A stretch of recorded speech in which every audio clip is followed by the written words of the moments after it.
Welcome in, my friend, Jay Rood. Jay, great to see you, my friend. How are you? Hey, good to see you, Alex, man. Thanks for having me on.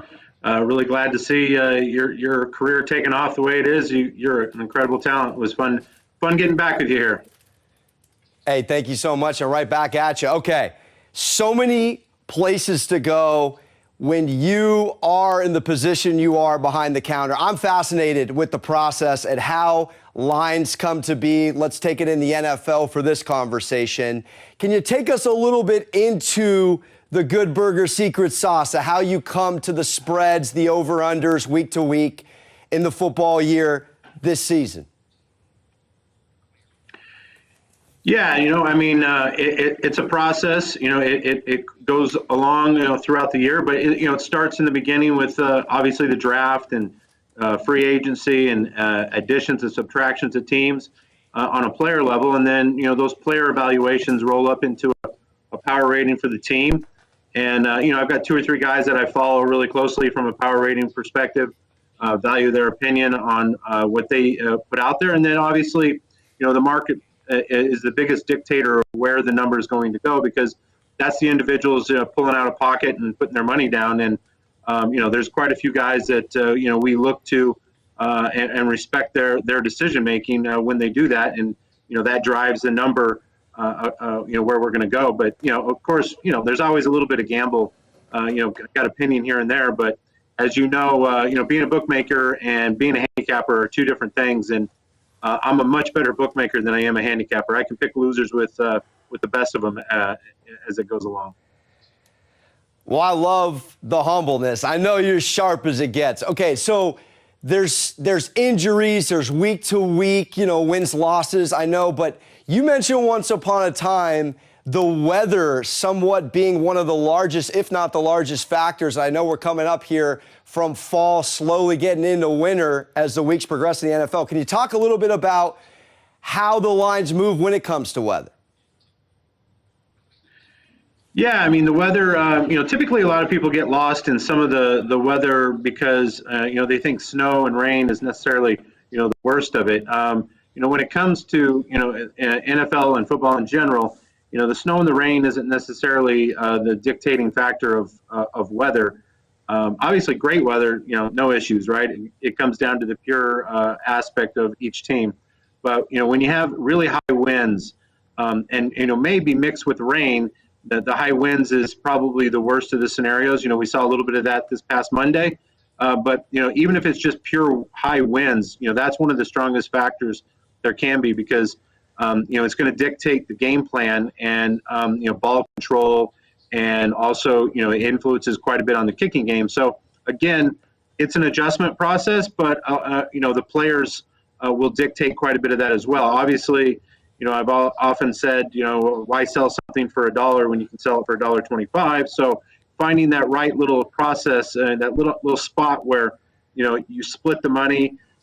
You keep the wise guys maybe at bay, but you're making, the public lay, the closest, sharpest number that you possibly can. And, when it comes to wind, that's a big influence. Obviously, if you have 2 teams that predominantly run the ball, if it was Army, Navy, the total might not move too much.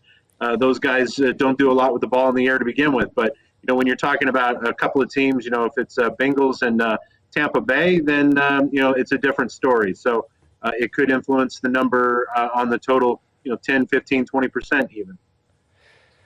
Well said. Okay, obviously we know Vegas wasn't built off winners, but there are guys who win. And I know you alluded to the cappers out there. We call them the whales sometimes. How often do you utilize the big play guys that come in and are putting, 50 racks or more on games? Do you utilize them in any capacity? Can you talk a little bit about the big money players and how the bookmaking side reacts to those guys? Well, yeah.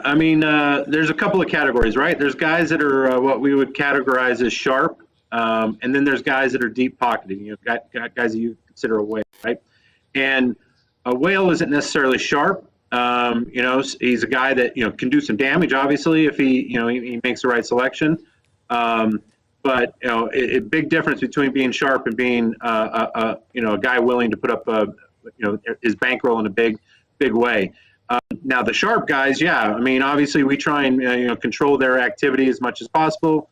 I've always been a guy. I think the sharp community would agree that I've given them a fair shake over the years.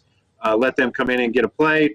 Obviously, if a sharp takes you down, shame on the bookmaker. You should approach it like it's your own pocket.